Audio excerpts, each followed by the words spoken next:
एक तरफ कांग्रेस का एक ऐसा कद्दावर चेहरा जो मंच से ये घोषणा कर चुका है कि ये मेरा आखिरी चुनाव होगा, दूसरी तरफ भारतीय जनता पार्टी की तरफ से एक ऐसा प्रत्याशी जो अपना पहला चुनाव लड़ रहा है। जी हाँ, किसी का पहला चुनाव है, कोई आखिरी चुनाव की घोषणा कर चुका है। और इन तमाम घोषणाओं के बीच नाथद्वारा का चुनावी मैदान बड़ा ही मज़ेदार, बड़ा ही रोचक बन चुका है। मुकाबला अब मुकाबला न होकर महामुकाबला बन चुका है। जी हाँ, आज के इस एपिसोड में हम चर्चा इस बात पर करेंगे कि 3 तारीख को जब परिणामों की पेटियाँ खुलेगी तब उसमें से डॉक्टर सीपी जोशी के लिए जो परिणाम निकलेंगे उनका कितना प्रभाव पड़ेगा, परिणामों से विश्वराज सिंह मेवाड़ कितना प्रभावित होंगे।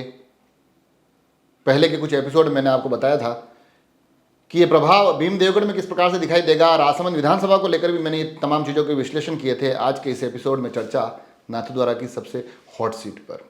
जी हाँ, जहाँ कांग्रेस की तरफ से डॉक्टर सीपी जोशी मैदान में। अगर मैं सीपी जोशी को केंद्र में रखते हुए परिणामों की चर्चा करूं, 3 तारीख को अगर उनके लिए परिणाम सुखद निकलते हैं, अगर वो विजयी होते हैं, तो यकीन मानिए ये उनके लिए एक बहुत बड़ी उपलब्धि होगी। और उपलब्धि के मायने इसलिए महत्वपूर्ण हो जाते हैं क्योंकि वो घोषणा कर चुके हैं कि मैं अपना आखिरी चुनाव लड़ रहा हूँ। और यह भी तय है कि ये चुनाव बड़ा ही कांटे की टक्कर वाला है।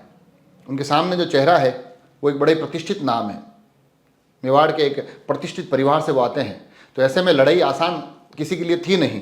तो इस आखिरी लड़ाई को अगर सीपी जोशी जीत कर आगे बढ़ते हैं तो कहीं ना कहीं उनका कद ये दिखाने में कामयाब हो जाएगा कि ये जो विधानसभा क्षेत्र है ये अगर मूलत देखा जाए तो भारतीय जनता पार्टी का है, मगर डॉक्टर सीपी जोशी इसको लगातार जीतते आए और अपने आखिरी रण में भी इसको जीत कर जा रहे हैं।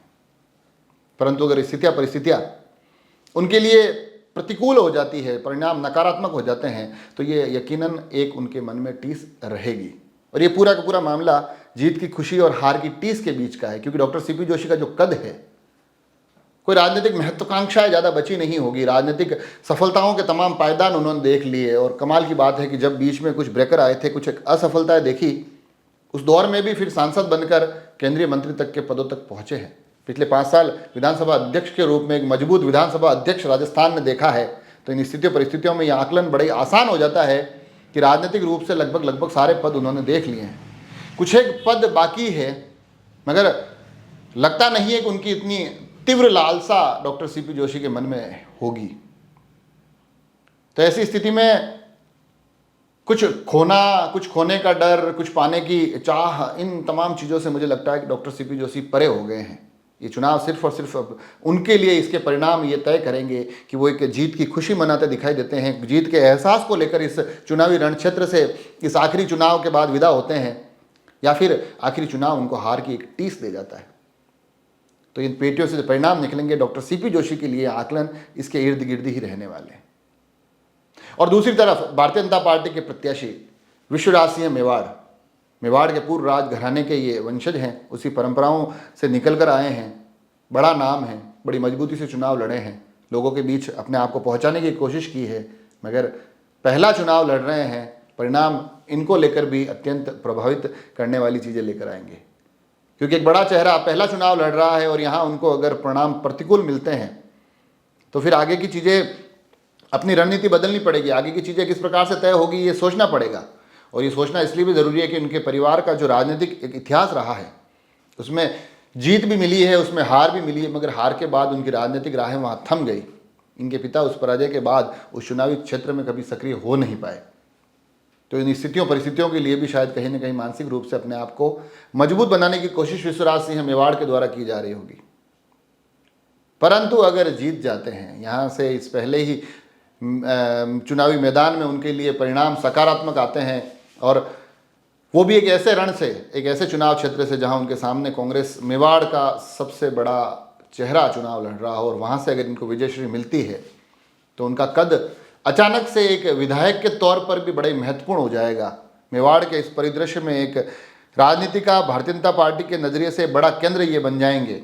भारतीय जनता पार्टी की राजनीति हो सकता है फिर आगे आने वाले समय में अगर ये व्यवस्थित राजनीतिक के तौर पर अपने आप को आगे बढ़ाए तो फिर राजनीति का केंद्र ये बनेंगे। राजनीति इनके इर्द गिर्द घूमती दिखाई देगी, इनका प्रभाव इस पूरे क्षेत्र में बढ़ता दिखाई देगा। तमाम राजनीतिक जो उपलब्धियां होगी वो शायद उनका इंतजार करेगी अगर इस चुनाव को वो पहली बार में जीत जाते हैं और उसके बाद में एक अच्छे राजनेता की तरह अपना कैरियर आगे बढ़ाते हैं। तो हार और जीत के इस सीट पर बड़े ही मायने मज़ेदार होने वाले हैं।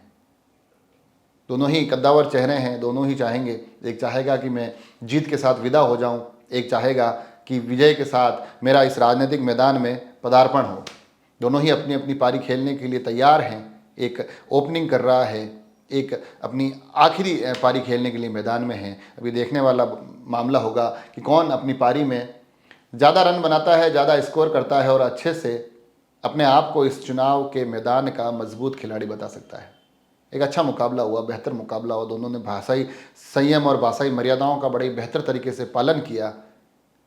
मगर चीज़ें जब राजनीतिक हो जाती है तो फिर तमाम आकलन, अनुमान, निगाहें परिणामों तक पहुंचती है। परिणामों का प्रभाव इन प्रत्याशियों तक पहुंचता है। प्रभावों को मैं आप तक पहुंचा रहा हूं, प्रत्याशियों पर उसके क्या असर रहेंगे वो आप तक पहुंचाने की कोशिश कर रहा हूं।